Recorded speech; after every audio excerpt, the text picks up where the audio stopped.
Hi, everybody. My name is Michelle Winters. I am the Executive Director of the Alliance for Housing Solutions. Tonight's event is the first in a series of online community conversations planned by the Alliance for Housing Solutions on the topic of race and housing in Arlington. AHS believes that understanding and confronting the historical causes of racial inequities, including discrimination and segregation in the housing system, and the legacy that they have left behind is fundamental to addressing today's societal and housing challenges. The first event tonight will focus on history, specifically as it relates to Arlington. And in future events, we'll be exploring policy priorities and opportunities for systemic reforms moving forward. Before we get started, I'll go over a few housekeeping items so that you know how to participate tonight. So we're expecting a large audience tonight, so we're operating in webinar mode, but we will be using the Q&A function so that we can hear from you. So at any time during the webinar, you'll have the opportunity to submit your questions. And to do so, just click on the Q&A button at the bottom of the control panel and type in your question into the box. You can also monitor other submitted questions and vote on them by clicking the like button. This will help us prioritize which questions to answer during the event tonight. And panelists, you can do that as well to help us figure out which questions we want to answer. We will be recording this webinar, and assuming all goes well, we will share the link and slides and other resources after the event. Tonight we'll be hearing a presentation by Dr. Lindsey Bestebreurtje on the fastest growing county in America, suburbanization, segregation, and community development in Arlington, Virginia. Following her presentation, we will be hearing a series of historical highlights and reflections from our panel of local experts, and we'll have an opportunity for Q&A and discussion. Before we begin, I would like our panelists to do some brief self-introductions, and I will go around. We'll start with Dr. Bestebreurtje, and we'll go from there. Hello, my name is Lindsey Bestebreurtje. Sorry, I'm getting an echo. I have a PhD in American history from George Mason University. I wrote my dissertation on Arlington County's suburban environments. It's called Built by the People Themselves. It studies the county from about 1860 to 1970. And since 2015, I have worked as a part of the curatorial team at the Smithsonian's National Museum of African American History and Culture. And, yeah. Thank you. Next, Dr. Taylor. My name is Dr. Alfred Taylor, Jr. I'm the immediate past president of the Green Valley Civic Association, born and raised in Arlington.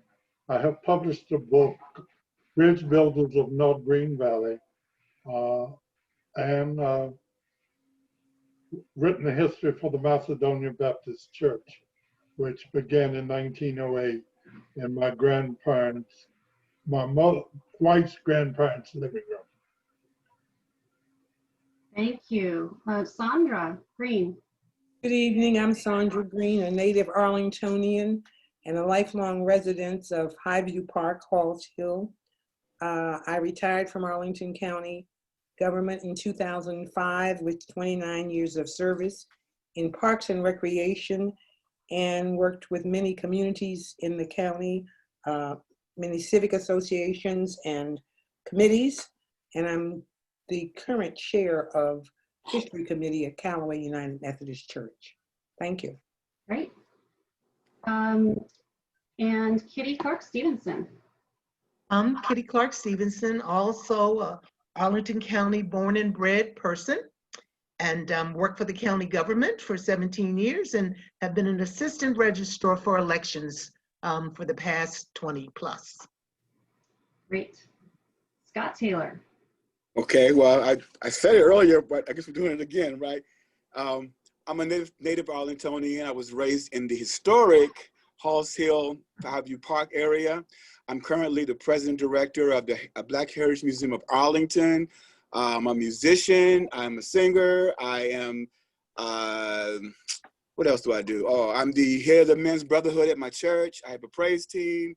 I'm affiliated with the Toastmasters. Is that enough? That's Yeah, all enough. good stuff. Good stuff. I'm not Okay. narcissistic. I'm not narcissistic. I don't. Okay. That's Okay, enough. Craig, Syphax, Oh, it's your turn. Oh, my name is Craig Syphax. I'm in Arlingtonian. I'm in the Arlington View neighborhood. Been there all my life. I went to Arlington View Civic Association, and I'm a member of on the board of the Black Heritage Museum of Arlington. Great. And Kathleen. Kathleen McSweeney. I live in the Lyon Park neighborhood. I've lived in Arlington for about 32 years. Lyon Park is a place that had racial covenants, and we still have our community house deed that has a racial covenant. Obviously not enforceable. I am a former housing commissioner, a former planning commissioner. I now serve as the vice chair of the Joint Facility Advisory Commission, and I'm on the board of Challenging Racism. Great. I think that's everybody we have here. So AHS has worked with some partners and made a video to introduce the topic for this evening. So I'm going to go ahead and play that for everybody. Can you hear me? I can. Yeah, Wilma Jones is waiting to come in. I don't know if you can get her on, but she's waiting to. I will do that. Thank you for pointing that out. Okay. All right.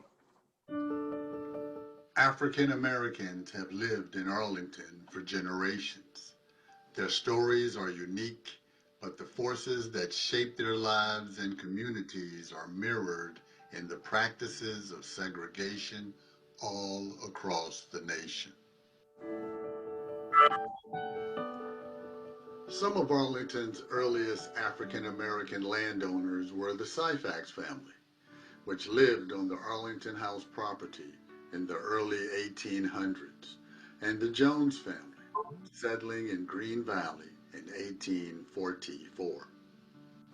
Following the Civil War, the federal government established Freedman's Village as Arlington's first planned community.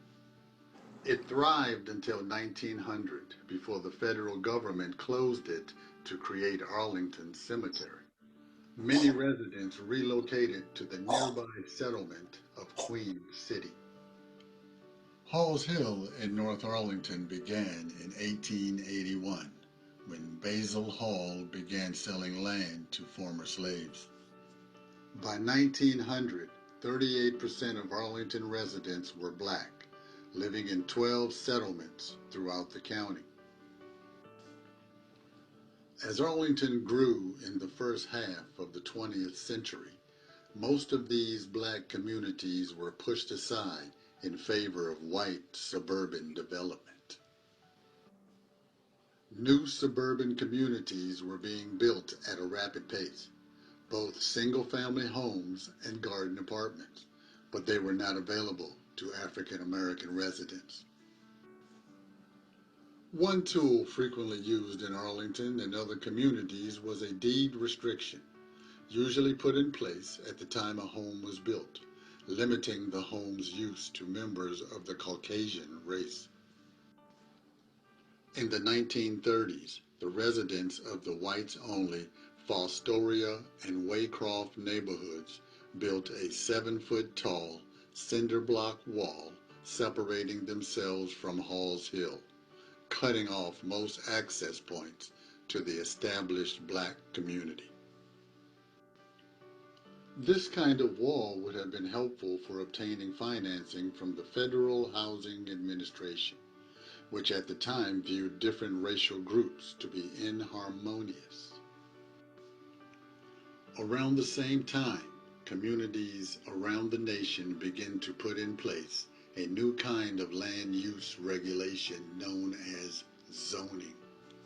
By 1938, the county had used this tool to ban row houses, which were primarily used by African Americans.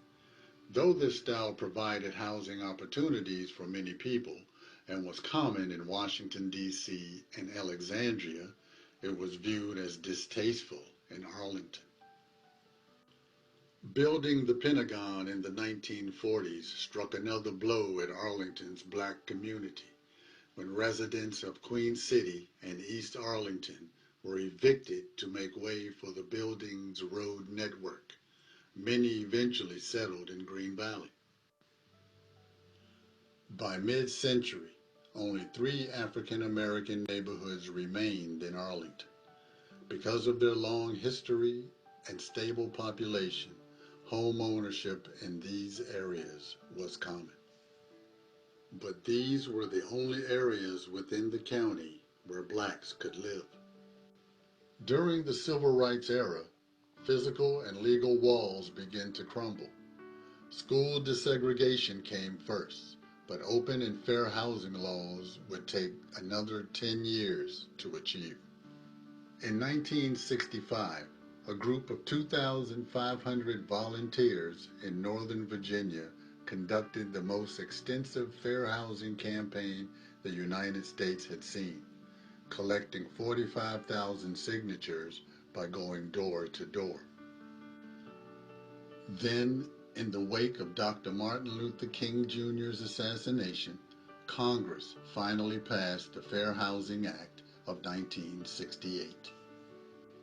When it came to renting, buying, or financing housing, it would no longer be legal to discriminate on the basis of race.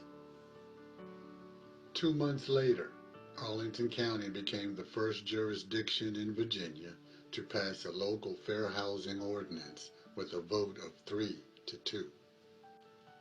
The meeting was briefly disrupted by a member of the American Nazi Party, which was headquartered in Boston. The following year, Arlington's ban on row houses was removed from zoning policy. Much has changed in the 50 years since. Arlington has become home to a population of immigrants from around the globe. But despite these changes, most areas of Arlington have remained the same as they were when they were built during the days of Jim Crow and legal segregation.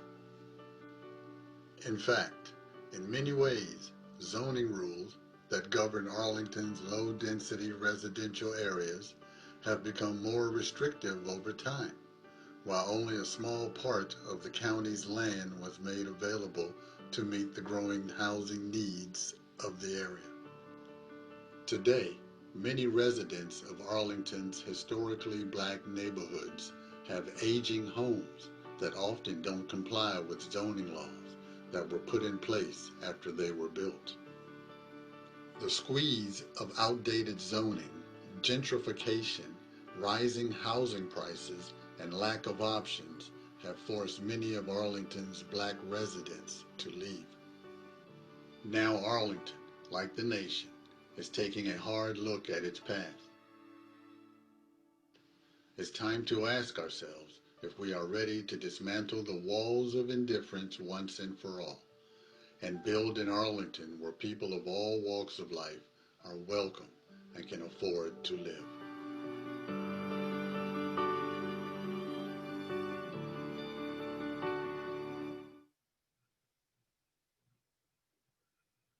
Great. Thank you guys for watching that. I'm going to now invite Lindsey to unmute and to take over. Yeah, great. Thank you so much. So yeah, again, I'm Lindsey Bestebreurtje.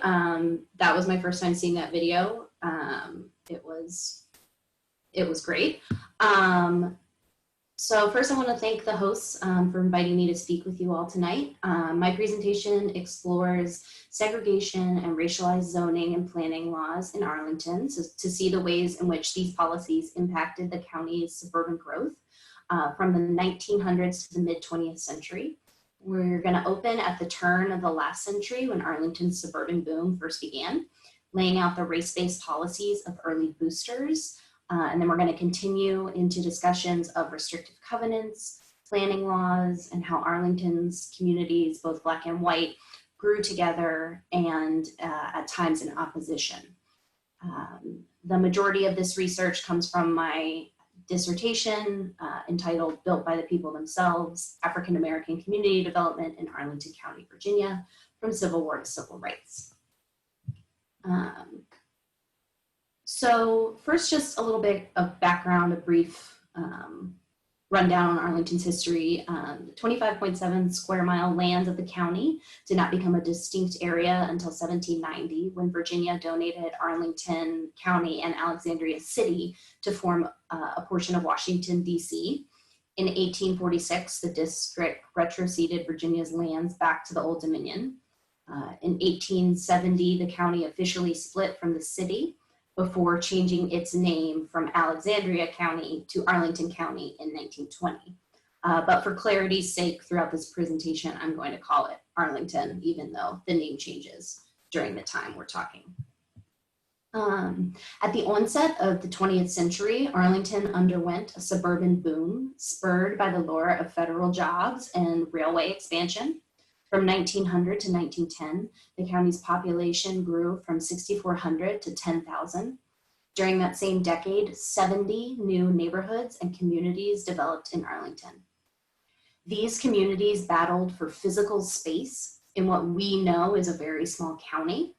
And this competition for space also included divisions over competing aesthetics and ideas about what constituted desirable homes and neighborhoods. The types of homes and communities created were tied to class. Working class neighborhoods had simple, usually small clapboard homes, which were often constructed by the homeowners themselves. This was the case in the working class Halls Hill and Queen City neighborhoods. The aesthetics and choices of middle class communities were often tied to future aspirations for themselves and their children. Communities like the middle-class Lyon Park had the aesthetics of a traditional streetcar suburb with pre-platted lands and more standardized single-family homes that were often built by one central developer. All of these communities and community types shaped Arlington's early suburban development. So in addition to being diverse in class makeup, Arlington's neighborhoods were diverse in race as well.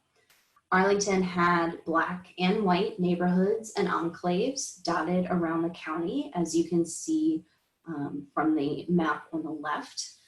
Black neighborhoods included the previously mentioned Queen City and Halls Hill, as well as the middle-class neighborhoods of Johnson's Hill, Green Valley, and Butler Homes. As Arlington boomed, enterprising developers realized that in order to control the aesthetics, class and race makeup, and wealth at stake in these communities, they would need to create a system of county-wide control. So Arlington's boosters and developers increasingly turned their attention to state and county politics. Two of the primary developers and leaders at this time were Frank Lyon and Crandall Mackey. The two men had similar social and political opinions, and in 1890, they established the Good Citizens League. The League was a social and political group comprised of about 20 of the county's wealthiest and most prominent men. Many League aims centered on bringing more municipal improvements to the county. They pushed for a centralized public water system and a sewer system. Arlington also undertook significant road paving campaigns, sidewalk and curb construction, and the additions of street lamps and telephone lines.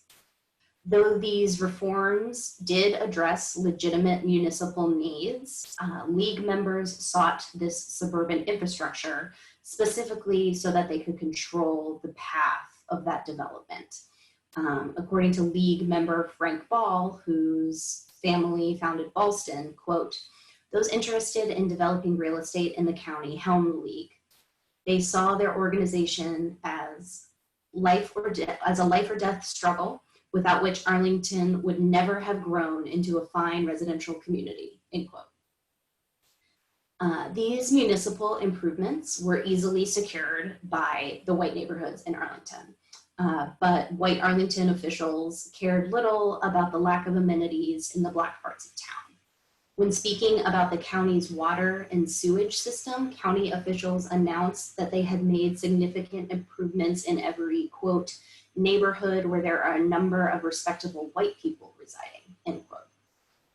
No such assurances were made for Black neighborhoods. And after a decade of road improvements, Arlington's Black neighborhoods did not have paved streets.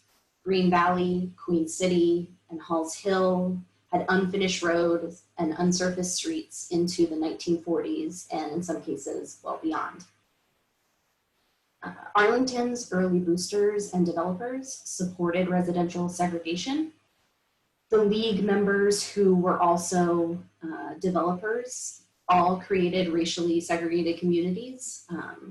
Mackey created Maywood, Lyon created Lyon Park and Lyon Village, William Ballston, and George H. Rucker was a builder who the neighborhoods where he built were all segregated.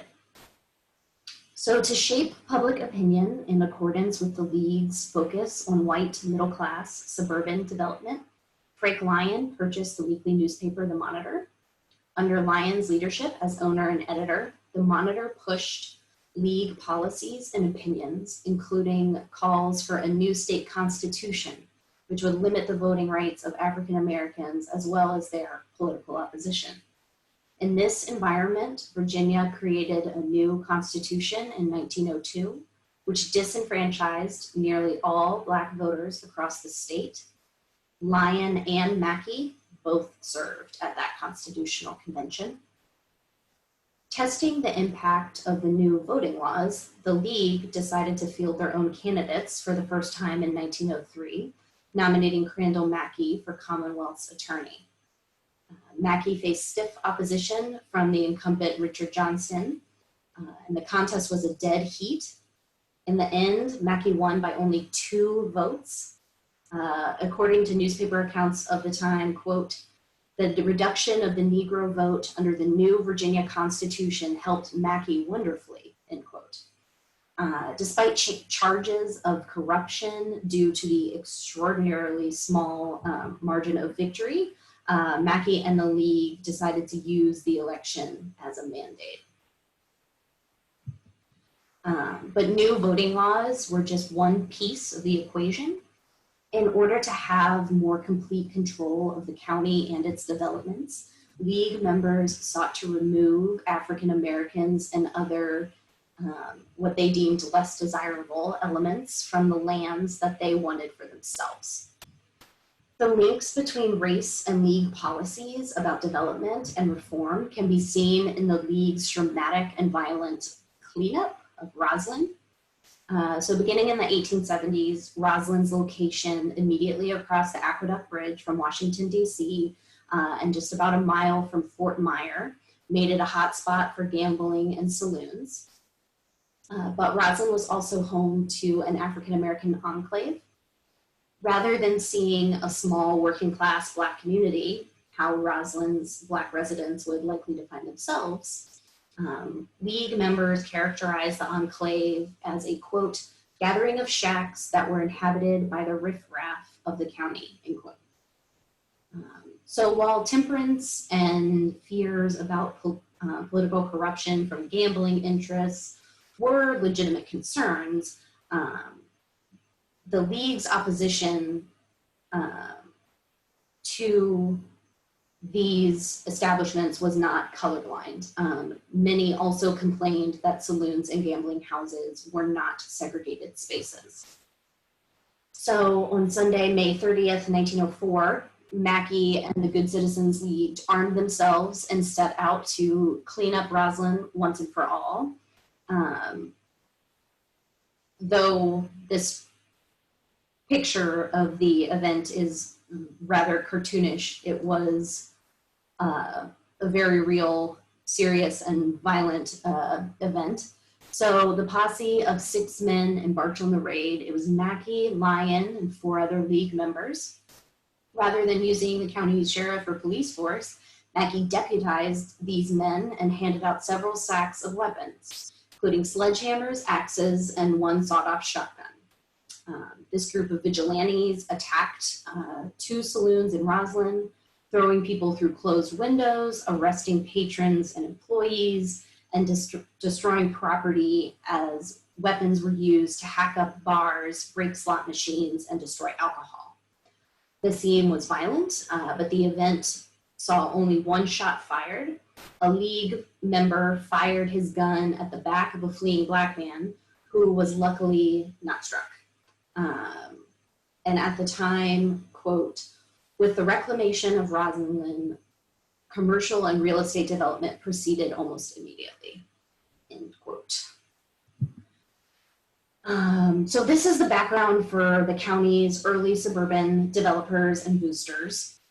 The physical growth of nearly 100 communities in the first 3 decades of the 20th century meant that new neighborhoods encroached on the existing Black communities, which, as we saw from the video we all watched, many of which began in the late 1800s and early 1900s.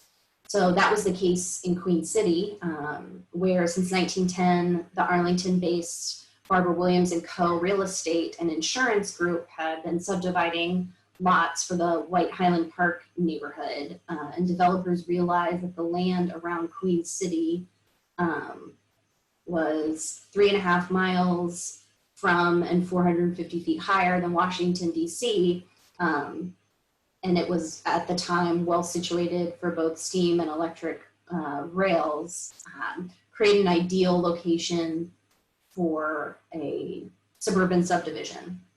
So Arlington's Black communities existed in these desirable areas, as you can hear from the description of the real estate company with interests in the area. And that's a unique feature for Black communities around the country at this time. This meant that, according to Highlands Park's advertisements, these African-American families had access to views and cool air that helped, quote, "make life worth living." But it also meant that white land developers sought out these same areas, putting Arlington's Black communities at particular risk of white encroachment.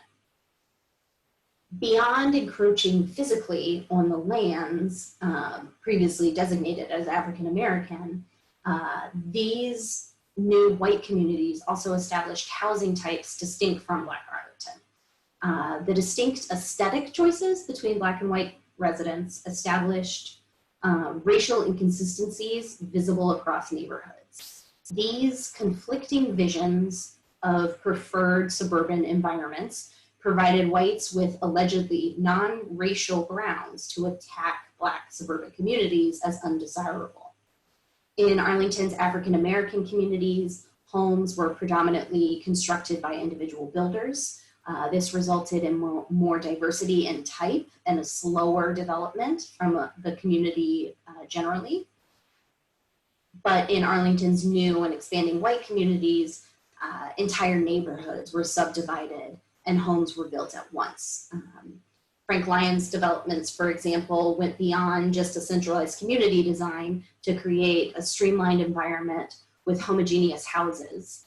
These ready-cut houses provided residents with a few choices on styles and were built by professional builders with relationships to Lyon. Many Lyon Park homes were constructed from somewhat modest wood frame, Queen Anne and bungalow styles, while later professional builders built large single-family brick homes in classic colonial and mission or Tudor styles. But this standardization was not unique to Lyon.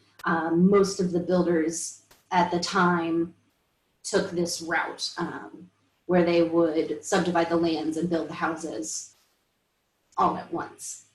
So Arlington's subdivisions were becoming increasingly standardized, and this standardization existed within the subdivision's borders, but also across communities as they were increasingly creating uniformity beyond the neighborhood. That was partly because a lot of the same builders worked in multiple communities. So nearly all of these new communities contained restrictive covenants. So a covenant is a legally enforceable contract imposed in a deed upon the buyer of a property. I believe it was Kathleen who mentioned them earlier, and they were in the video as well. So owners who violate the terms of a covenant risk forfeiting the property altogether. And most covenants run with the land, which means they're legally enforceable on future buyers of the property as well. Racially restrictive covenants refer to contractual agreements that prohibit the purchase, lease, or occupation of a piece of property by a particular group of people, usually African Americans. Racially restrictive covenants were not only mutual agreements between property owners in a neighborhood not to sell to certain people, but were also agreements enforced through the cooperation of real estate boards and neighborhood associations. Racially restrictive covenants were common practice beginning in the 1910s, but they became even more widespread after 1926 following a US Supreme Court decision which validated their use. Lions Park's restrictive covenant stated, quote, "Neither said property nor any part thereof, nor any interest therein shall be sold or leased to anyone not of the Caucasian race," end quote. Alcova Heights Covenant stated that, quote, "No portion of said land shall be sold or leased to anyone of African descent," end quote. And in Barcroft, the school and civic lead were limited to residents, quote, "who are members of the Caucasian race." So this racial makeup of the communities was actually a major selling point for Arlington's white neighborhoods. One Clarington advertisement highlighted not only the community's access to transportation, views, and suburban homes, but also that there was, quote, "not a colored resident within the borders," end quote.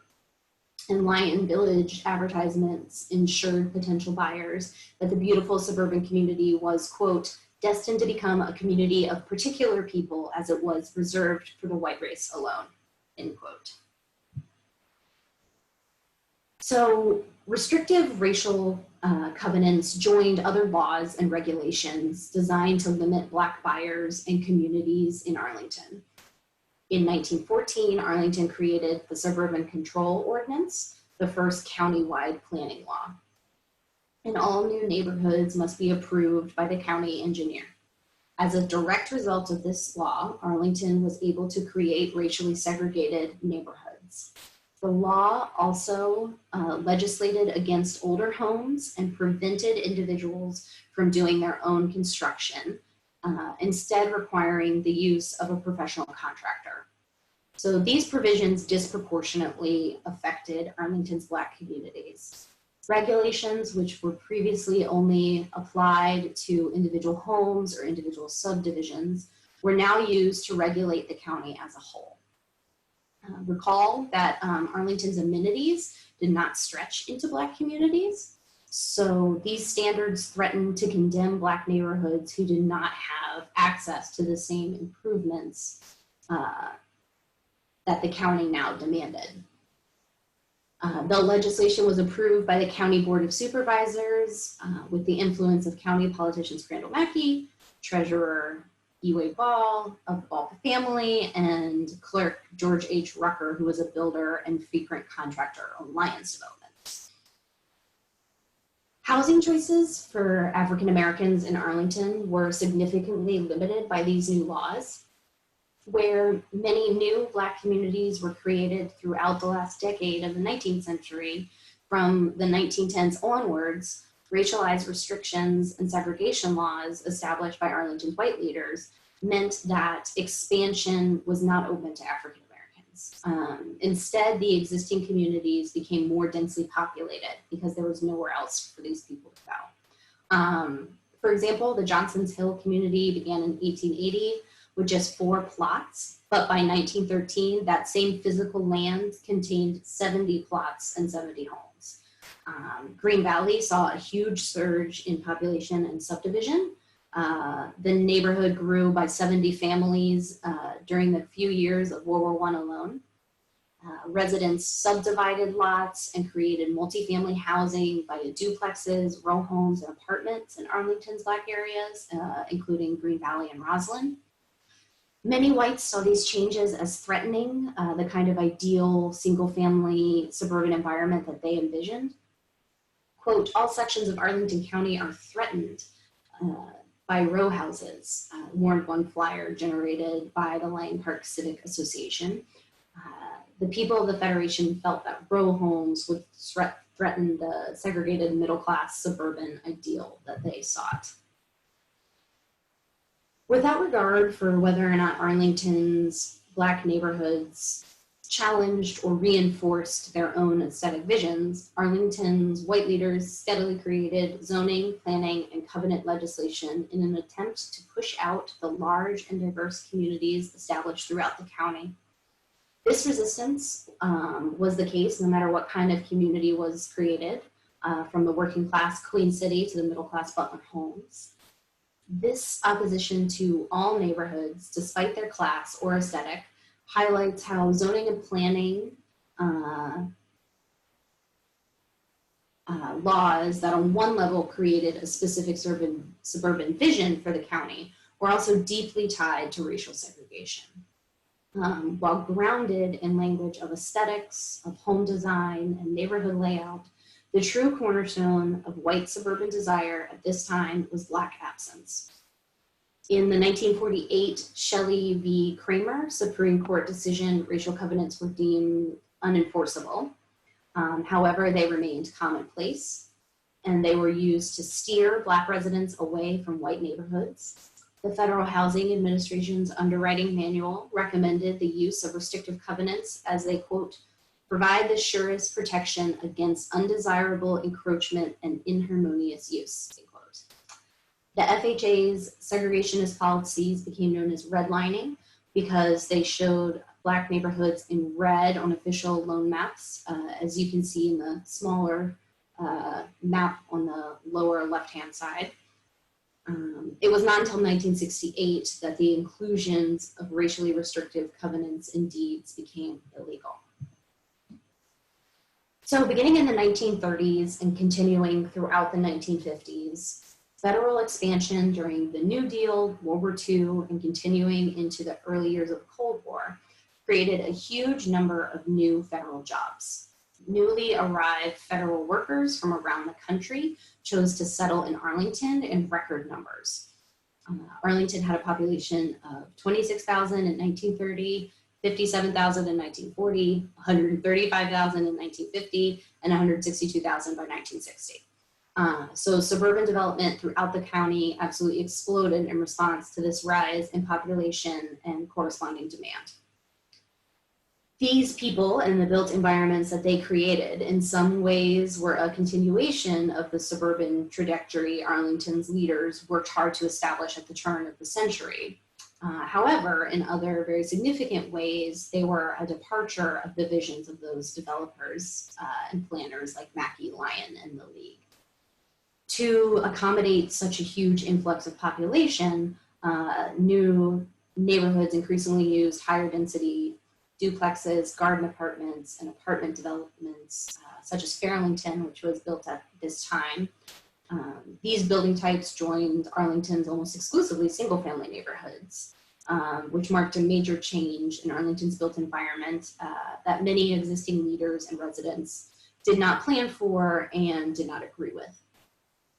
The new arrival of war workers from around the country also led to a bit of a social shakeup in Arlington, as new arrivals from beyond the South created a social and political climate in Arlington that was a little bit more socially inclusive than their predecessors. Though far from perfect, these new arrivals ushered in an era of increased spending, school desegregation, and preservation of Arlington's neighborhoods, both Black and white, through the Neighborhood Conservation Program, which allowed those neighborhoods that had survived earlier attacks to remain intact. So I hope that this discussion of Arlington's early development has been illuminating to the ways in which allegedly colorblind zoning and planning laws were actually explicitly designed to hinder Black residents. I think that understanding the intentions behind and ramifications of laws and social systems helps to shed light on how those institutions are still used to promote inequity, even to this day. And I hope that this historical understanding can perhaps encourage people to really thoughtfully investigate some of the coded language or secondary consequences of these types of policies. Thank you. Thank you, Lindsay. That was excellent. And I failed to mention at the end of our video that I needed to thank Michael Shea and Craig Syphax. Craig Syphax, who we'll hear from in a minute, was our narrator. Michael Shea was the editor. We also had some help from HS staff and Lindsay and Kathleen and others in putting all of that together. And it will be shared broadly after this is all over, so later this week. So now I'm going to ask panelists to start turning their cameras on. And we are going to start hearing from panelists. Let's start with Scott Taylor. Scott, are you there? Can you hear me? Yes, I can. All right. Okay.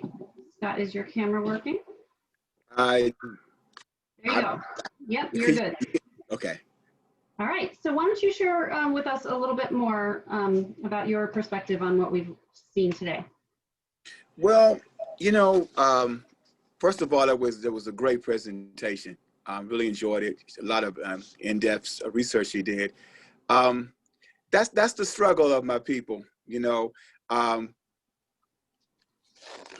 it's kind of disheartening when you look around Arlington now and there's hardly any Black people here, and it was thriving at one time. You know, she mentioned 38%. I don't think it's nowhere near that now. And I'm glad to see the truth coming out and people openly having discussions about these things, because there are people who don't even want to hear or won't believe, you know, some of the struggles we've had just to have housing here in Arlington. Luckily for me, I came up in the area, which Wilma and Sandra can talk about much more in depth than I can, where we all looked out for each other and we had businesses and people that we could depend on where we couldn't get otherwise, you know.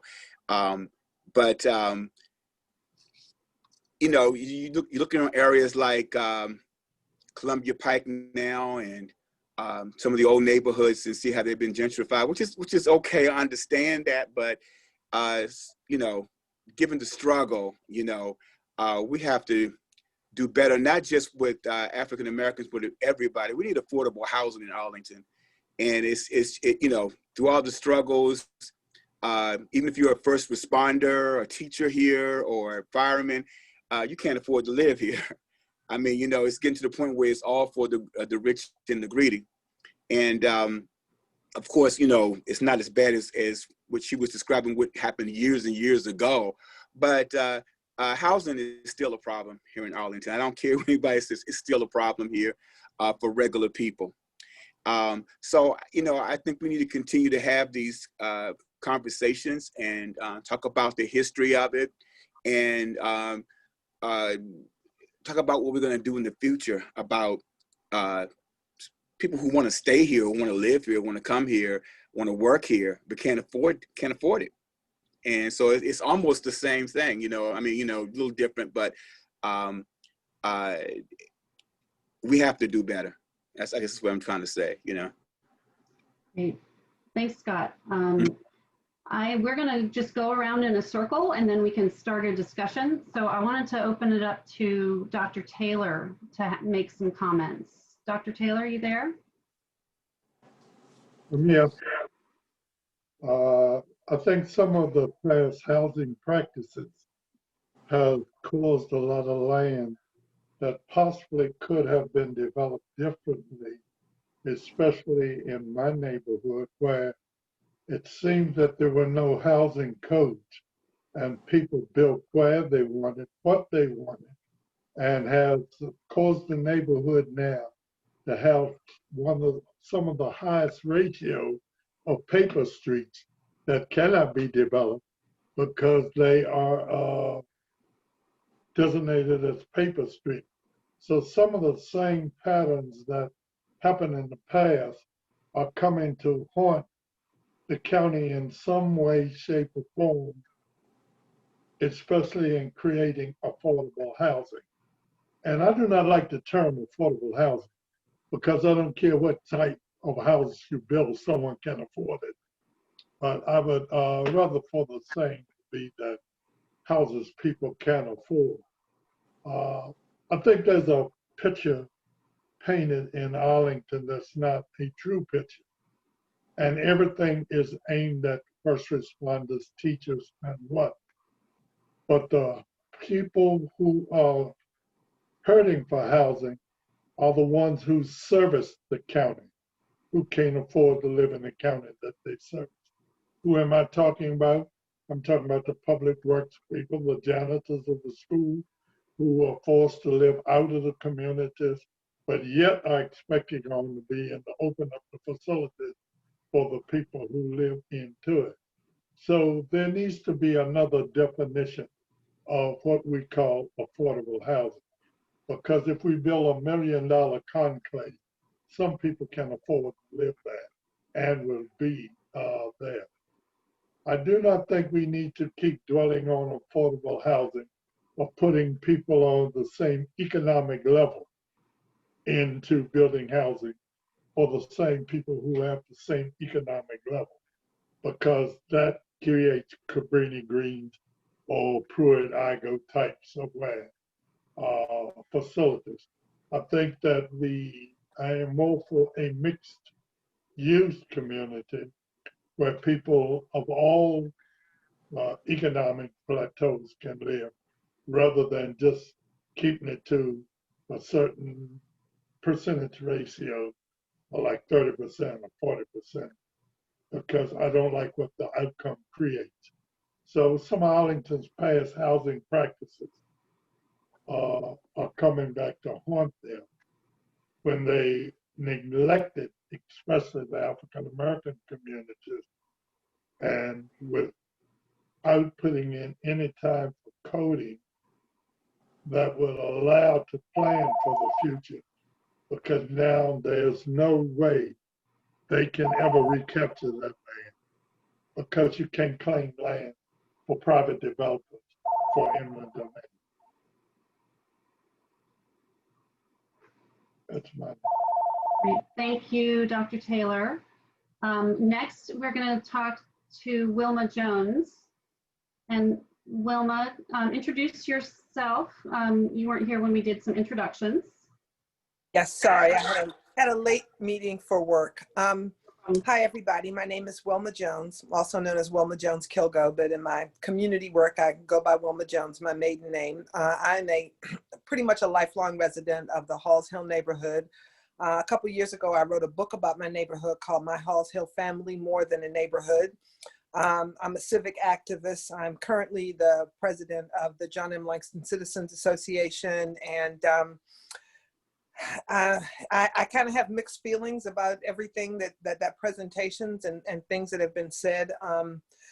The institutional racism from a housing perspective in Arlington is well documented, which your presenter had a great presentation on, but you know, there are things that, I mean, we could talk about this for hours. I mean, when the Arlington Hospital Foundation, with now Virginia Hospital Center, was established in the early 1940s, you know, businessmen had a big effort to move all the residents of Halls Hill down to Green Valley. I mean, when you look at the things that happened in the Halls Hill neighborhood that were 100% against the zoning, like the 3 apartments in the 1900 block of North Culpeper Street that were developed by a man who was on the county board and was completely against zoning. So just like Scott and Dr. Taylor have said, you know, we've been disenfranchised. Now we've been almost completely gentrified. And in my opinion, the things that the county could have done for the past 20 years to try to help preserve some, you know, pieces of you know, and try to help people who were living here to retain their houses and to do things, for example, things like allowing people with the, I think they call it the ADA, or when you can have when you can build like in-law suites and places over your garage, and they've been very restrictive. I know they got a little bit better, but if things like that had been done 20 years ago, so that when families inherited homes, they could have divided them and divided the property so that the whole family could have lived on the property in individual units, or, you know, things like that, to be innovative and look for ways to sustain these neighborhoods. But the county hasn't done that, and they're not doing it now. And as my father would say, the horse is out of the barn. So I don't know how much more can be done, but I am actively willing to work with anybody who has some good ideas on it, because Halls Hill is, to be very honest with you, I don't know if it's going to make it another 2 generations with having people who are descendants of the Black people who were here, you know, 150 years ago, if we're still going to be here.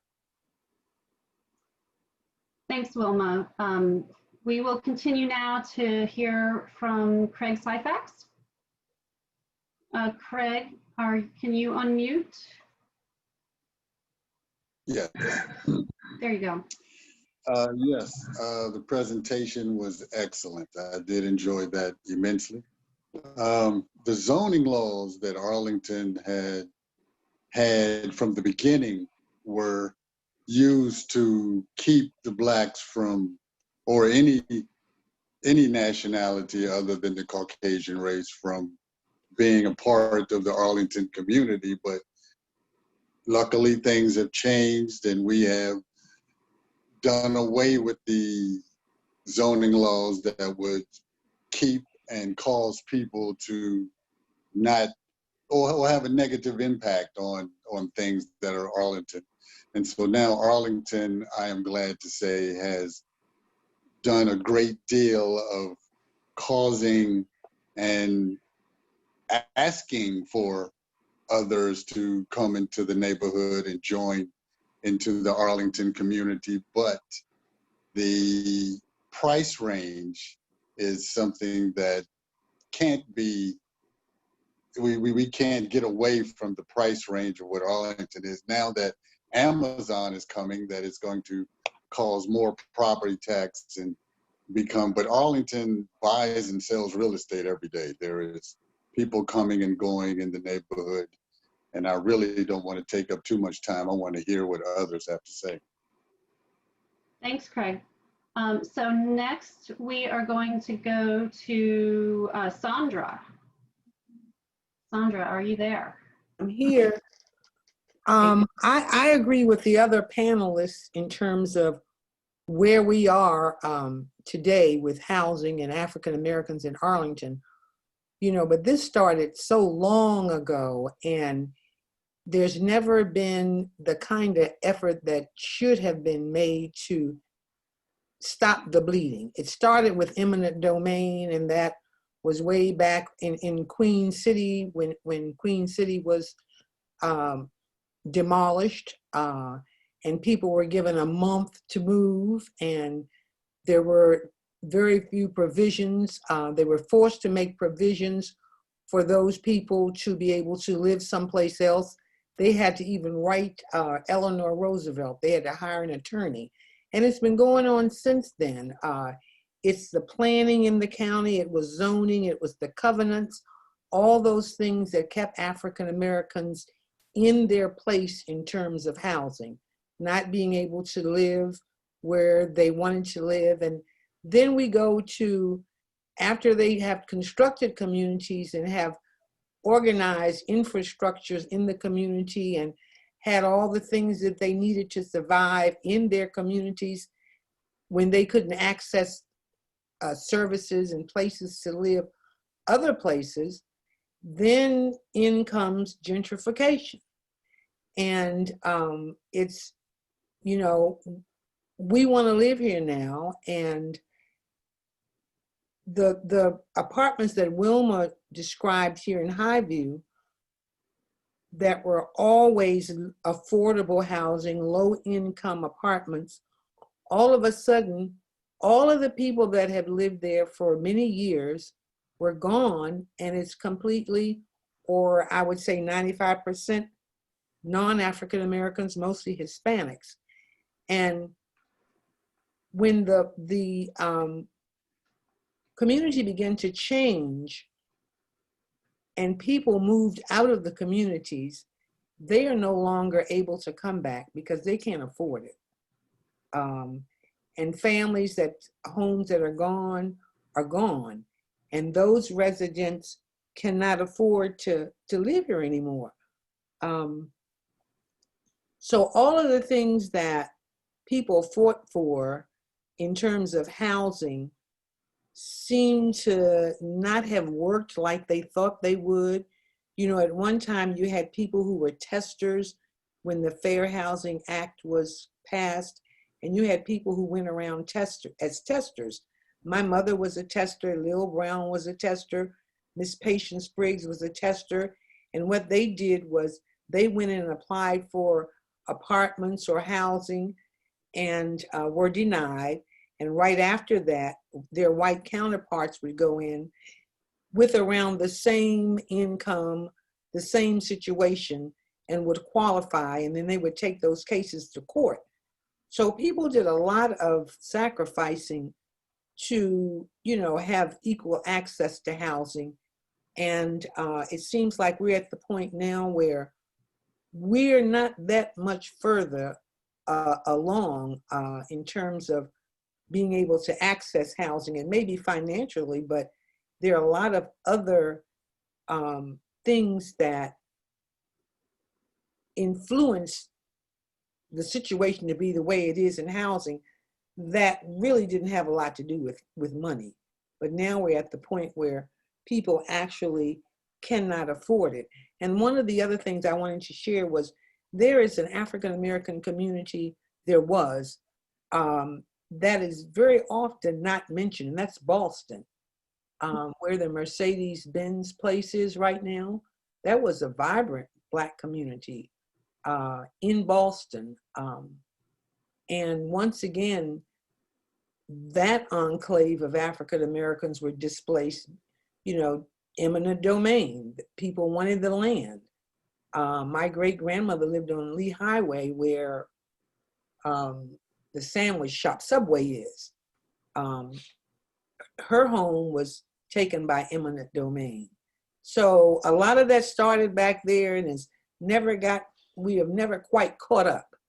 But hopefully, you know, we can put some things in place where there will be more of an opportunity for African Americans to move back into Arlington.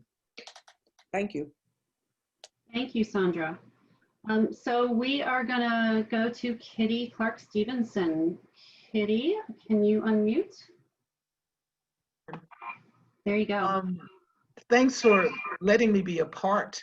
I'm glad so many of us are here and recounting and remembering the different things that our relatives experienced and some of the difficulty in treatment that was fair, along with situations where we were just flat out denied. Two of them come immediately to mind for me. My grandparents lived there on North Emerson Street in Halls Hill. And I can remember my grandmother having an outhouse. And I can remember asking my mother, why did grandma have an outhouse? Why did we finally have water and running water inside? And she said, we had to fight the county to run the water sewer lines down here, as was shared, I think, in some of the information, that was managing, forcing people, and then sort of condemning the homes and the properties because they didn't have running water, they didn't have sewage. And my mother got married very young, and she wore her hair in 2 big braids. And when they started putting in the water sewer lines on North Emerson Street, didn't have sidewalks for many, many, many years following that, she went out and she was fussing with the people that were working on the sewer lines. I was very young and don't remember, but I can remember her out there on the street yelling at the people working. And she said, you all are leaving. You're leaving all this mud that's get tracked into our homes, into our yards. Our children can't even play in our own front yards. You wouldn't leave any of those white neighborhoods with all this mud and construction, and people can't even get in and out of their own properties. And they told her, go get your mother. And she said, I am the mother. You need to fix this. This is wrong. You need to do something about it. And the second thing I remember was Pelham Town. I've had Xfinity problem for the past 2 days, so I lost some portion of the presentation that was given. So I'm really looking forward to the recording when it comes around. But what was just so interesting to me, we all know the Pelham family.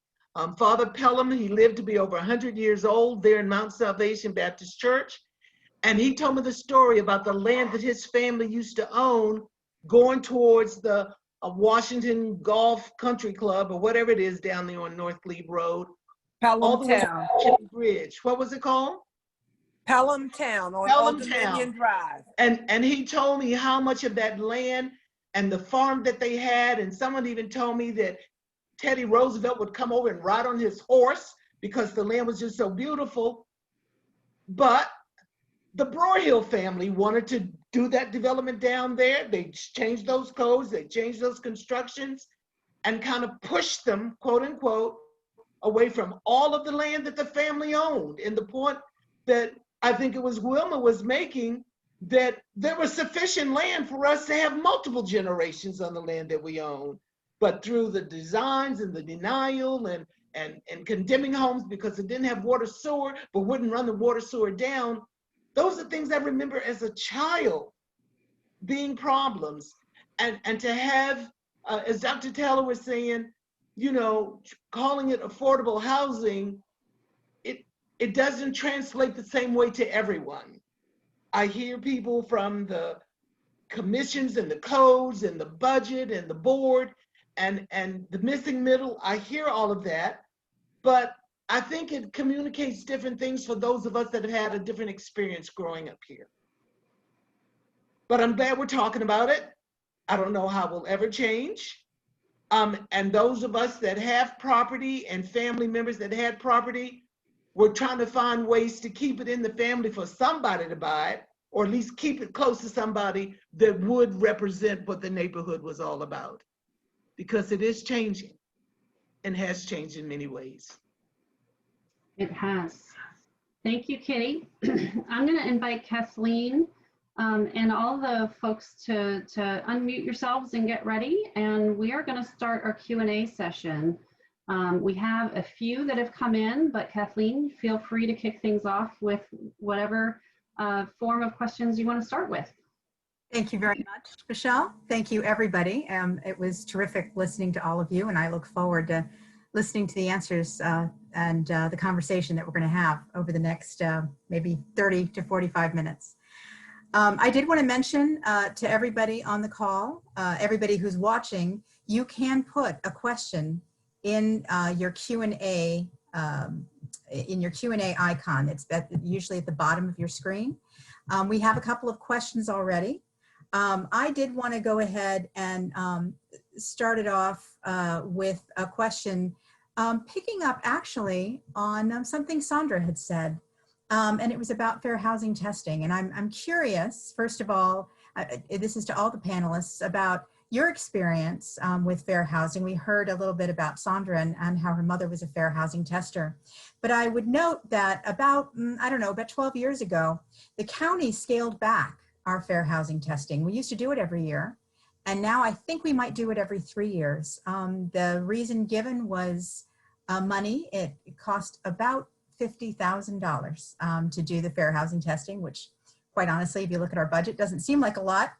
But I was just curious about your experiences. I'll go around and ask if you have any comments and any your specific experience in whether or not we have issues with fair housing in Arlington, and whether maybe you think we should maybe do more testing or less testing. I'm going to start. Dr. Taylor, would you like to answer? Can you hear me? I can. Okay. Fair testing is all right. It depends on what's done with the results that you get from it. Just to go through the exercise of going through to get a whole lot of statistics, for the statistics to grow dust on a shelf. What's the use? I find that that's one of the tactics of the Arlington way, to do a lot of studies, then put them on the shelf and let them rest until they're revisited 10 years later, when there's a completely new dynamic has taken place.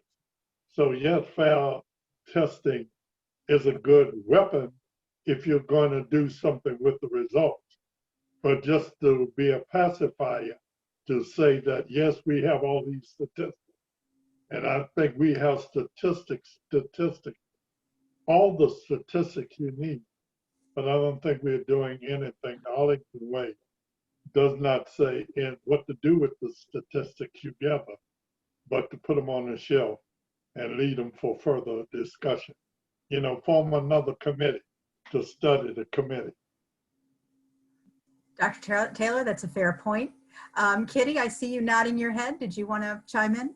Oh, thanks, Kathleen. Absolutely. When I chaired the Human Rights Commission for about 10 years here in Arlington County, one of the program areas we had responsibility for was housing discrimination and the testing program. Back then, we were biannual. So if it's gone from 2 years apart to now 3 years apart, I'm troubled by that. So I might need to go talk to the commission again. But be that as it may, a lot of the people that did the testing that were contracted in order to do it, it was different from what Sandra's mother and neighbors and Miss Patience and all did, because there were people in the community, people who could come back and give us information about what the testing was all about and what it did or did not do.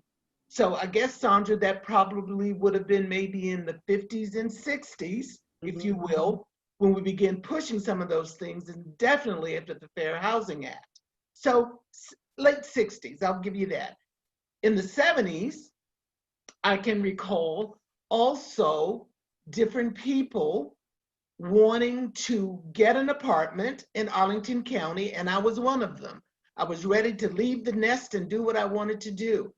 I can't tell you how many apartments I went to in Arlington County where I was told, even though I had a good federal government job and could afford the rent, that they had no vacancies. And I finally ended up on the south side of Arlington at Courthouse something. They're on South Courthouse Road, cross over Columbia Pike. But I was told I would only be eligible for an efficiency. I can remember that. I think I wanted a 1-bedroom, I can't remember, but I wanted to be on my own. And so, you know, you take what you can get. And I ran into one of my neighbors, and I think he told me there were only 3 Black people in that entire high rise that actually had rented apartments there.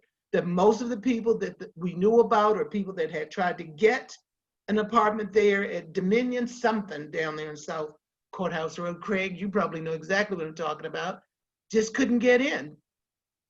And then Jack Gravely, he was our first special assistant to the county manager for EEO back in 1984 when he came on board. And his family was still there in the Richmond area. And he was trying to get an apartment for his family. I won't remember the name of the apartment, but it's there on Washington Boulevard near the Giant. Very nice area he liked. It would have been close to where we kind of worked down there at the courthouse area and not be there, near the Quincy playground, if you will, Central Library. You all kind of know what I'm talking about. And when he went in, whoever was sort of doing the application with him really tried very hard to dissuade him for applying for an apartment there. And he didn't drop any names. He didn't even talk about that he worked for the county manager and that he was a special assistant for EEO. Didn't even use those words. And when the person said, well, we really don't think we'll have anything that would fit you or your family, If you want to check back, we will get back to you. Now, Hank Hume was the director of public works back in the day. Those of you in the county know who Hank was. And Hank was somehow closely affiliated with the property owner that Jack was trying to get an apartment for him and his family. I don't remember how many bedrooms. When Jack told me about it, he said, "You will not believe what happened to me today. And I'm still stunned. I'm still shocked. I'm extremely angry." And I'm talking about 1984. He said, "I actually got a call from Hank who said he needed to talk to me. And I couldn't imagine what he was saying, why he needed to talk to me. And out of that conversation, Hank made it known that if he really wanted to live in that building, he would talk to the owners. He knew the owners and he could get him and his family in the building." And Jack said, "Well, actually, if they don't want me, I don't want them. But there's something really wrong with this. Why am I being discriminated against to get an apartment for me and my family? And I'm working in the county government. I work directly for the county manager of this county. And I am being forced to deal with racial discrimination in getting an apartment." It was a real troubling situation for Jack. I think he handled it like the gentleman that he was and is, always in my heart and in my memory. But I will never forget the sting of what that meant for the highest paid African-American in Arlington County government being treated like that. So as somebody was saying, it ain't the money. Because those that could and would want to will, but the discrimination is still very much alive. Thank you for sharing. Scott, do you have any comments on this as well, fair housing? Oh, I think you're on mute. You're on mute. Can you unmute yourself, Scott? Thanks. You hear me now? Yes. Yes. Okay, listen to what Kitty is saying, and I mean, she's hitting it on the nail. It's still going on today. A lot of people have good jobs and can afford to live certain places. Certain places you're not going to get into, or it's going to be hard to get into. And it's hard to prove. It's hard to fight it. It's there. I think what Sandra was saying, I don't know how we're going to kill this. This is going to go on. People just, have a mindset that they don't want to be near certain people, and they can be just as educated and just as wealthy, but the powers that be, they don't want to be affiliated. I'm hoping that with the new administration just coming in, I got my fingers crossed, it's going to be some changes, a breath of fresh air, because I'm seeing America fighting, and I'm seeing America protesting for change, and I'm going to remain positive about some of the things. The thing that's hard to be positive about is when I see some of the old neighborhoods just not the same anymore. My dad is 85, and he's holding on to his mother's house, which we got in 1940. So that's like 80 years ago. And the thing about that house is that my grandmother had pretty much 2 mortgages on it, because a man named Mr. Schumer used to come by and collect the rent on once a month. So actually he had the loan, because some people couldn't get loans. Black people couldn't get loans to get houses. So he knows how hard his mom worked for that house. I mean, she did everything to keep it going. And you see a lot of these people like that in these areas. They gotta let the houses go. The kids can't afford it, So the thing is that we have to continue to talk about it, even though I know some people don't want to hear about this. Some people think we're just, I'll say itching, I'll leave the B off about things, but we have to talk about it and keep it going. And hopefully there'll be one or two that may be able to persuade some other people to say, hey, you know, let's do the right thing. You know, I think I'm the blackest person in the world, but I would not want to just live around all black people. And I don't know why anyone would just want to be around all white people. We need to come together and be together. And that's the way the world's supposed to be. I know I sound like I'm preaching, but that is the way it's supposed to be. We learn from each other. We can live with each other, you know, and not push people away. So as I said earlier, we got to do better. We have to do better. And I believe we're going to. I believe we're going to do better. I mean, that's just how I feel. Thank you. You know, you touched on something that was a question in the Q&A. So for the folks who haven't had a chance to answer, and that was why did Black families give up their homes? Some of the families who had settled in Green Valley, Halls Hills, Arlington View, sold their homes. And one of the folks in our audience wanted to know why. What are the circumstances that lead to that? Wilma, did you want to? Oh, wait, I'm sorry. Go ahead. Oh, you know. No, go ahead, Scott. Yeah, when that main patriarch dies, and you have, you know, sometimes people have 8, 9, 10 siblings, you know, and then they're trying to decide who's going to get the house. I think that's part of it.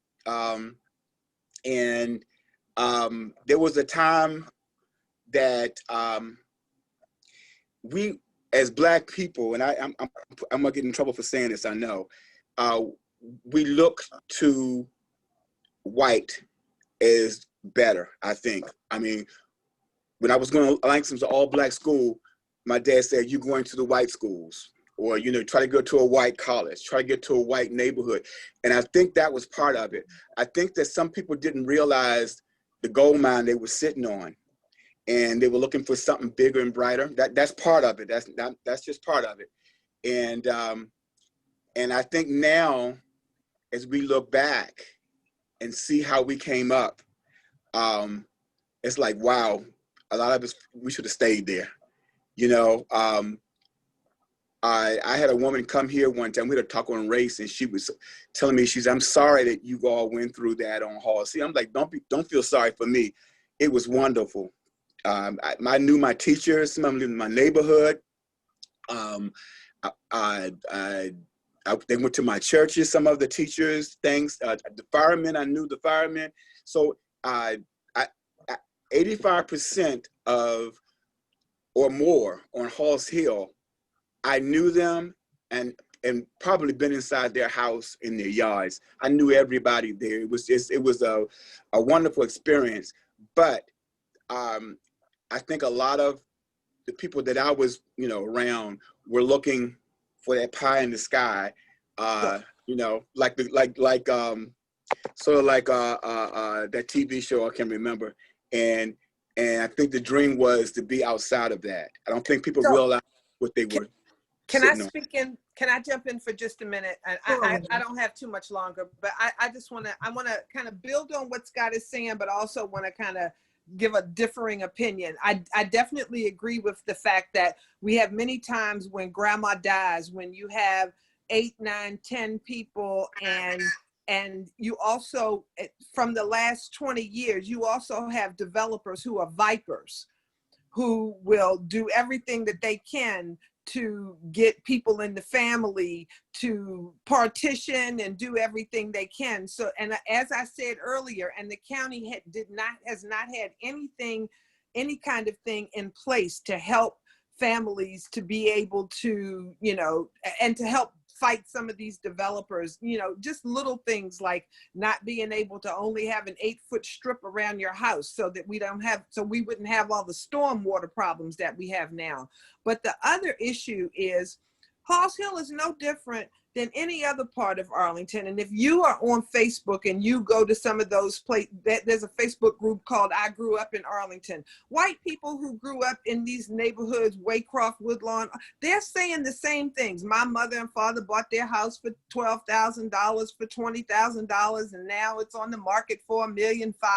It's not just Black people, but the county, from a Black people perspective, from our neighborhood perspective, did not, there were things, in my opinion, that could have been done in the late 90s. And I was a part of trying to fight for them, and they did not happen. So if you want to know why folks sold their houses in Halls Hill, a lot of people who bought property in the 1940s, 1950s, 1960s, when those people died, their families sold the property because it was difficult to get 10 people together, but also because there was no easy way for them to do something like it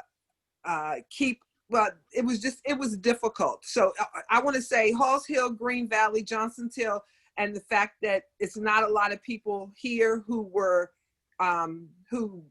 here 100 years ago. That's the same for every Arlington community. It's just more tragic in our community because of the fact, and as you see from the presentation, how, at first there were a dozen Black communities with, 30%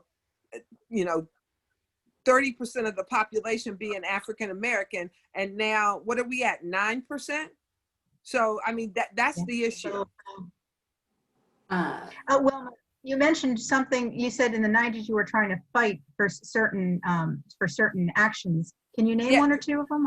The biggest one is the one that I just mentioned about the county letting developers take a house that was 1,500 or 1,600 or 1,200 square foot and come in and put a 3,000, 4,000, 5,000 square foot house in on 11,000, 12,000 square foot lot, almost a quarter of an acre. And like my house only takes up about 40% of the grass of the land. And what they do, and if I told you, I had a developer send me a text. He found my telephone number and I texted him something that wasn't nice at all. In response, because they will come in and they will put up a 5,000 square foot house that only has an 8-foot strip around it. That's all you have to have, even now. So what happens is when we have all these flash floods, there's nowhere for all that water to go. So if you live at the bottom of Cameron Street, your basement gets flooded every time that happens, because 20 years ago, the houses at the top of the hill had enough grass to soak in all of that. But also, if the developers could not come in and put up a house that big, we wouldn't have these $1 million houses. They would have had to be more reasonable and fit in. The whole thing we wanted was have the houses that they're redeveloping fit in with the nature of the houses that are near them. And so you talk about how we didn't have a builder come in and make all of these houses homogeneous like Waycroft, Woodlawn, and Lion Village. Well, you're not helping us now either. So anyway, I'm going to get off my soapbox because I have another call and then I have to watch the debate. But thank you for letting me be a part of the panel. But there are things that they can do now that they seem to not want to do. But hopefully we can make some things happen with change with the elections. Kathleen? Thank you, Wilma. Sandra? Kathleen, this is Sandra. One of the other things that happened, a lot of people who grew up with me left Halls Hill to go to places like Fort Washington because they could sell their home, their parents' home, and they could get a beautiful home there. And they had these up and coming communities that were attracted to them. And they had communities, I've had people just say to me that they had communities like Halls Hill used to be, Sandra. And I said, well, what do you mean? Where everybody knows everybody else, the kids hang out together, and they were longing for that kind of thing in a bigger home. So they would go to Fort Washington where they could afford it. You know, but now they can't afford to get back here. Kathleen Taylor. Yeah, that's a great point. And Sandra, they went to Woodbridge. They went to Boone. That's right. Basically, in Arlington, you couldn't get half an acre or an acre house for you. You had to have a small land plot. So, and people left. And that's what I'm saying. It wasn't just Black people, but that was the thing. And then when the commute got ugly and everything changed and everybody wanted to be close to the city, Arlington and Alexandria and places like this blew up. Kathleen Taylor. Yes, Dr. Taylor. In the Knock community, one of the things that's a problem is the zoning ordinance do not prohibit the people from even remodeling their homes because they paid no attention to the way that homes were situated on a piece of land when they were built. So in order to even do a remodeling job, they now have to go into be governed by the new zoning laws, which prohibits a lot of the people from even doing a remodeling job on their house. So there's another point that I was referring to earlier, where their lack of any type of planning in the African American communities in the past are coming to haunt them now, haunting the residents, but being a boon to the developers with the money, because what they're doing now is buying multiple properties, rezoning the multiple properties, and so that they can put a McMansion or a structure on. But the people who are maturing and were hoping to mature in place cannot even remodel their home. In the Green Valley community was always looked at the area where the homes were, property was underdeveloped, meaning that you had a small home with more yard space and things around. The developers then came and give them the money for what the building is worth. That's not what's the important thing in Arlington. The ground is worth approximately 3 times the building. So the developers were giving them what the building was worth, knocking down the building before the ink got dry and putting townhouses on multiple houses because the original owners could not redevelop their house because they would have to almost tear it down, rebuild a new one from on a property where they were already almost 100% vested. So it's little things like that that caused them. Because if you look at the old census, one time Green Valley was 97% African American, with 65% owning their own home. The 2010 census, they were only 37%. And since 2010, by the 2010 census, that's probably been cut in half because most of the homes that's changing place now are flipping over to the other side. So now, as someone said earlier, a couple of centuries from now, there'll be no historic communities. And I mean, I, like everyone, embrace change. No change come about. But we're talking about is planned change and not just coming in. And I think that what most of the communities want is that, as Scott was saying, the culture of that community remain, not come in a sudden change of the culture of the African American communities. The African American communities have always been all embracing, always. There was a lot in what you said, Dr. Taylor, and I think Dr. Bestebreurtje might want to comment on the zoning question. Yeah, I started to step on you a little bit, Dr. Taylor. Apologies for that.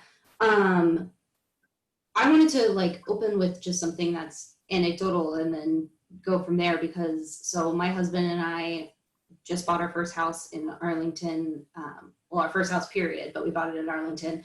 We bought it 2 years ago, and I know for a fact that we were the lowest bid that the individual homeowners received, and that almost all the other bids were from developers, and that's why they went with us, because we were a family. But not everybody can afford to do that, and I think that that's the point where you talk into issues of generational wealth, issues of it being more difficult even today, but especially in the past, to apply and be approved for loans.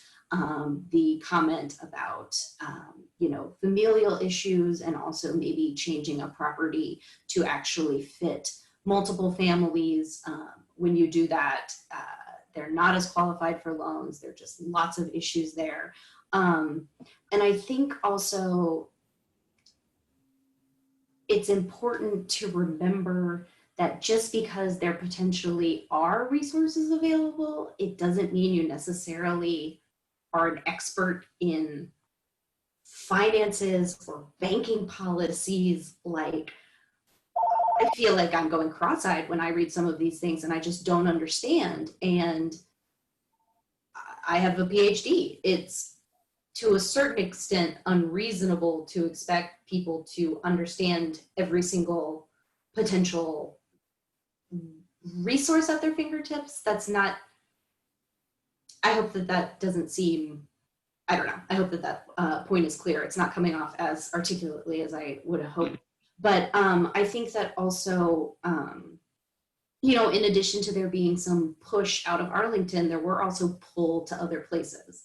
There are several suburban neighborhoods in, you know, just in Maryland that are more accepting of African-American families. I know, you know, working at the African-American Museum with the mostly Black coworkers, that a lot of people are like, you live in Virginia, I'm not gonna cross the Potomac. So I think that there is sort of that element of it too. So push and pull, yes. I was wondering, does anybody know if there has been any sort of historic designation explored for historic Black communities in Arlington? Any history on that? Does anybody know? What was the question? Just curious. Well, If, we have there's any places, the community isn't, but we have places within our communities. Callaway Cemetery is a historic designated cemetery, and Mount Salvation is in the process of going through the Historic Landmark Review Board to become a historic designation. So we do have places in the community, but not the entire community. And I know that the neighborhood preservation initiatives that started in like 65 and still go through today can help a lot with regards to getting funding, and that looks to the historic nature of a neighborhood, and that also requires high neighborhood participation in order to get funds, which has really benefited the Black community. And yeah, but when initially getting those funds, only 3 of the neighborhoods that were approved for them were asked to change their names, and those were the 3 remaining African-American communities: Halls Hill to Highview Park, Green Valley to Knock, Johnson's Hill to Arlington View. Now I feel like that's wrong, but that's not a coincidence. Yeah. And of course, Knock will be changing, or is working on changing its name back to Green Valley officially, right? Already officially changed. It has been officially changed. And it's gone through the Civic Association. Excellent. That was a question actually in our chat. So thank you for answering it, Dr. Taylor. We have a question here about, and I want to address it first to Craig, because it seems sort of tailor-made for you. It's a question on addressing diversity in our schools through changes in housing equity, given your family's involvement in the educational system. I thought I would you. As for diversity in school, first I want to go back to that Arlington has implemented a few things for the low-income people, when a developer builds a high-rise, they have to allot a certain amount of units to low-income housing people, which was a good implementation. Now, for the diversity in schools, I was at Hoffman Boston, and everyone I knew or even went to school with or saw every day on a daily basis was Black. When I went to TJ, when desegregation happened, there wasn't as much tension as there was in the high school or the middle school. But there was a little tension, but we seemed to come together and be more as a unit sooner than the older kids did.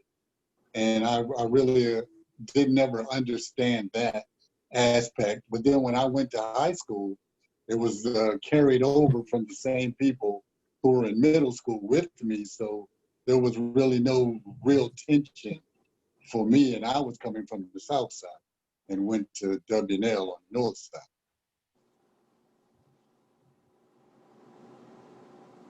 Was there another question? Anybody else have a comment?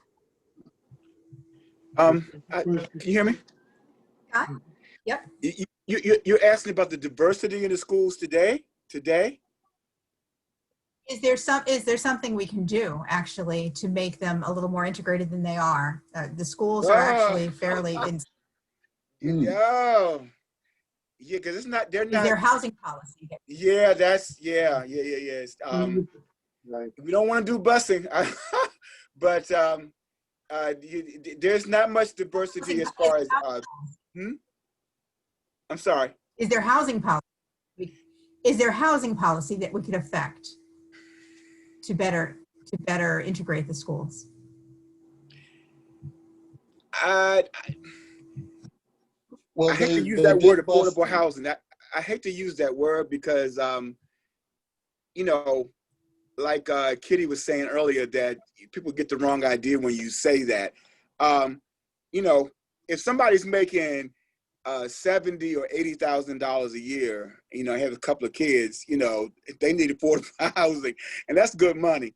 You know, I think we need to stop building these big, large houses like Wilma was saying, and just, I guess, you know, the apartment dwellings that are coming up. We have a lot of apartments here. Nobody can afford to live here. I'm telling you, that's a hard question there. That's a hard question there. But I hope that we will start teaching more Black history and telling the truth in these schools. That's very important to me, is that we make sure that we are teaching all kids the truth about Black history. I don't know how much more diversity needs to be in the schools, but every time I pass by a school, I see every nationality out front or coming or going from the school. That's because you don't live where I live, Craig. All right. Thank you. Okay. Yeah. Okay, because I know Black kids who go to Yorktown who tell me that they get called nigger. Okay. I don't know whether housing can do anything about that, because right. I think that those issues have to do with the school and, you know, with the school board. I mean, if you look at the last change of boundaries, they actually made Jamestown Elementary, Williamsburg, and Yorktown more white. They moved the boundaries so that they actually removed people of color and Black people from the boundaries, because it did have more of a slice of Halls Hill in it. Now it only has a little teeny bit. So I'm telling you, it has housing. It has to do. This is institutional racism, and it's built into every institution in this county. Okay. When Absolutely. I did my research for my book and I went back and looked at the developers for almost everything that was built in these Black neighborhoods that was against code, every person who was a part of the development team was a part of the county government, on the county board, on commissions. This wasn't haphazard. This was a plan, and the plan was successful. So what do you all say, thinking about the school, you know, one of the things you hear when people talk about the boundaries, they talk about wanting their children to be able to walk to school. Well, if we have all white neighborhoods and you want to be able to walk to school, what are you left with? The question is, you know, what are some of the ways that you would see we should use to balance, to better balance schools? Scott said no busing, and so that's, you know. I think that one of the things that the way that we are looking at diversity, I do not call diversity just because a person of a different race lives next door to each other. And that's what most people are looking at diversity from a numerical point of view, rather than looking at diversity from a qualitative point of view. I think that's the whole thing that we've been talking about. The African American community has had a culture. And now the diversity are just people living next door to each other. That's not what we were relating to earlier. The Black communities had a culture where long before Hillary Clinton made the phrase popular, it takes a village. Every one of the African American communities was a village. And that's right. Everybody was part of the extended family. Everyone was some kin, not blood kin, but extended family kin. Everybody was Uncle John, cousin somebody, and everyone had rights appertaining to your rear end if you were doing something wrong. So the way we change it, until we start looking at diversity from a cultural standpoint, we still have schools, and don't get me started on schools, because we are still teaching our classes from a European perspective. For instance, why do we have to always use the European countries when we teach world history, when we are setting up with a classroom with people from different countries right in the classroom? Teaching history is teaching history. You do not have to use the examples of the white culture in order to teach how to research and do history. But if we could spend each day learning about a culture of another ethnicity, I think a lot of this could go a long ways. But what do we look at now? We got to have so many African Americans, so many white, so now we got to evenly balance diversified schools, when yet we are still keeping our systemic racism viewpoint. So I think that we have to start a new paradigm of what is it we need about diversity. And I'd like to say that if we want to increase diversity, we might want to look at the schools that are working really well. You know, if Arlington Traditional is just such a wonderful school and they're producing kids that are really thriving, then why don't we have more models of schools like Arlington Traditional? I mean, it makes sense. Right. If their students are excelling and doing so well, it must be something in the curriculum that's working well. So throughout the county, maybe we should have more traditional schools. So I think we should be looking at international baccalaureate. If that's a good model, then we should have more of that. So kids that are going to various schools can have access to the same level of academics as other students. You don't see that spread throughout the county. You see it in certain schools. And then you can't get an instructional transfer for your child to go there for whatever reasons they say. So there are kids that are going to schools that could maybe go to another school and access some of those things that are other level of achievements, but they can't get into the schools. So maybe you should have more schools with that type of a curriculum. And I think you're, Sandra, that's something that has been raised many times, I think, when the question of boundaries and how we program schools comes up. I wanted to jump, I think we may be running out of time, Michelle. I wanted to do a time check. But I do want to ask each of the participants in the panel here, thank you so much, first of all, for such a great conversation. I did want to ask each of you, though, if you had one program, and I know this is sort of a, wave your magic wand, but if you had one action or one program that you think could help I know many of you don't like the term affordable housing, but making housing more accessible and available for a wider variety of people in Arlington, what would you tell the county board? What would you tell our decision makers that you would like to see done? I want to start with Scott. Whoa. I don't even know if they think about Black people when they think about, getting people to come here. There should be a way where you make Arlington appealing to Black people. It's like the little towns that have certain things that appeal to different people. I mean, we talk about, Juneteenth now, celebrations, something that would appeal to Black people.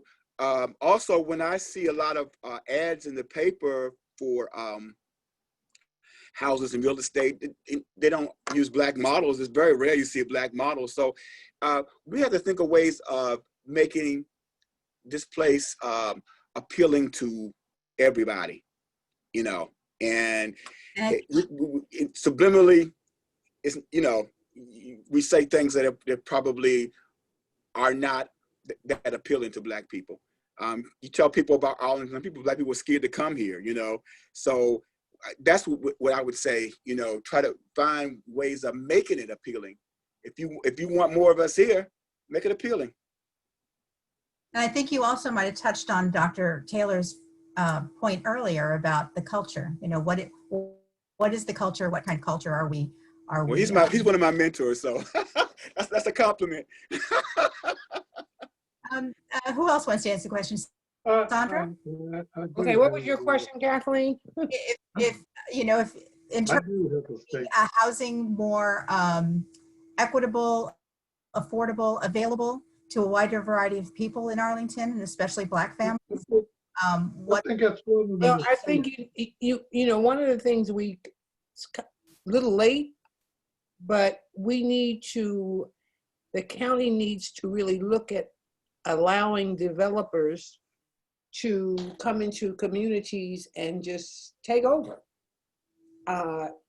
They said there are county ordinances that have allowed this. So there could be county ordinances that will disallow it or minimize it or try to correct it. Because these big McMansions that are coming up in the communities, it's destroying the community. How the community looks. Yep. You have huge houses right next door to very small houses. It gives us no balance.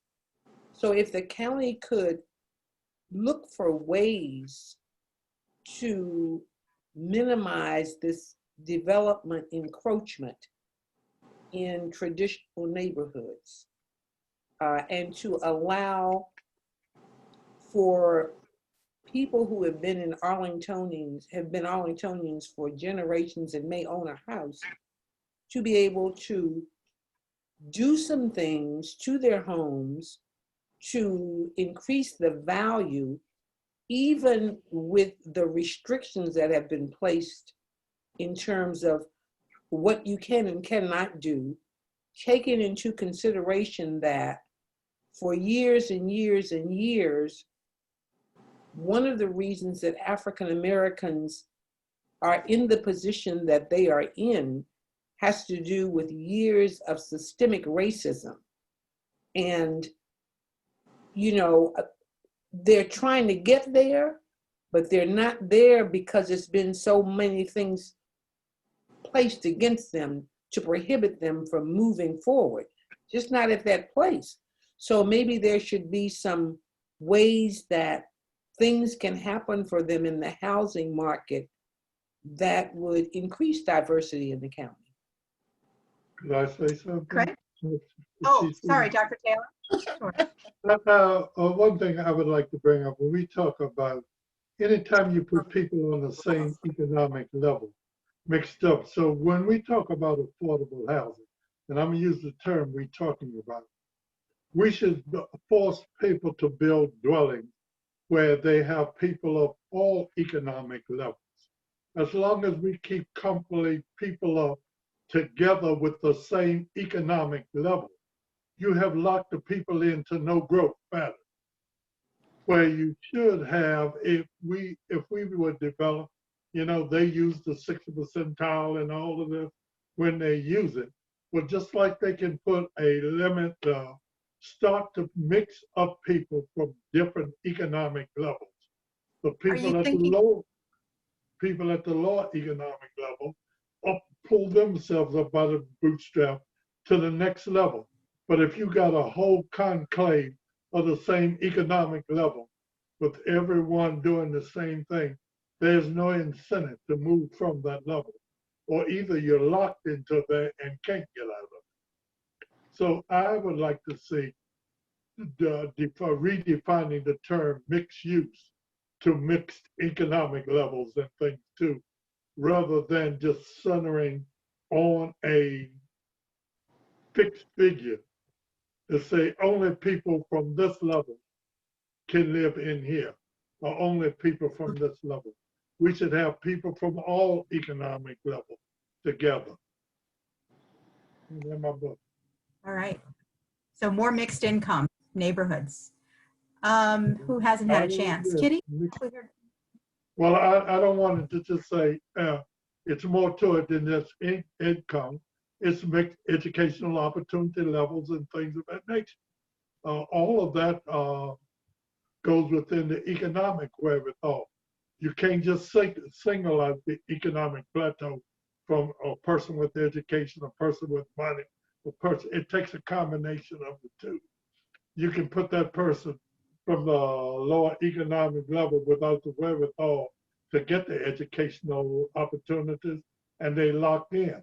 So when I'm talking about mixed economic levels, I'm talking about from an educational, a financial, or what with all, not just keeping all people on the economic, what we call the lower class together, the middle class together, the upper class together.